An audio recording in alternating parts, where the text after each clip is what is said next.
መዝሙረ ዳዊት ስጸልይ እንዴት ነው የምንጸልየው እያላችሁ ብዙዎች በኮሜንት እየጠየቃችሁ ነው ያላችሁ። መዝሙረ ዳዊት ስጸልዩ ሌላውንም ጸሎት ስጸልዩ በመጨረሻ ላይ ምን እያላችሁ ነው የምታጠናቀቁት? መጨረሻ ላይ የሚባለው ኦ አምላከ ዳዊት ሊተ ለገብርከ ይባላል። ሊተ ለአመትከ ለሴት ከሆነ ለአመትከ ለባሪያህ ማለት ነው።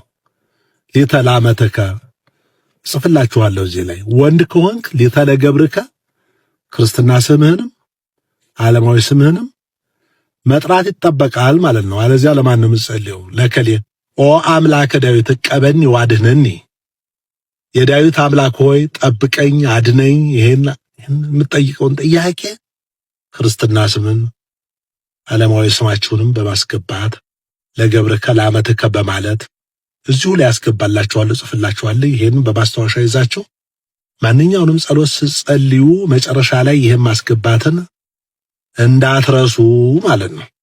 ዳዊት ቃል ኪዳን ስላለው ኦ አምላከ ዳዊት ማለት የዳዊት አምላክ ሆይ ዳዊትን የሰማ ዳዊትን የወደድክ ዳዊትን ያነገስክ ዳዊትን እንደ ልቤ ብለህ ያከናወንክለት እኔም ኃጢአተኛው ባሪያ ይሄን አድርግልኝ ብለህ መጠየቅ ነው።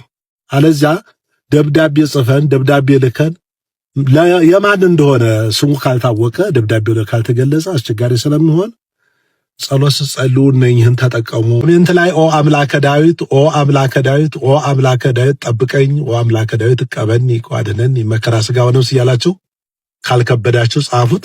እጽፍላችኋለሁ የምትሉትን እዚሁ ላይ ኦ አምላከ ዳዊት እያላችሁ ኮሜንት ላይ ጻፉ። ተለማመዱት። እንደዚህ ነው የሚጸለየው። መልካም የእግዚአብሔር ሰላም ተቦላችሁ ላይ ይደርልኝ።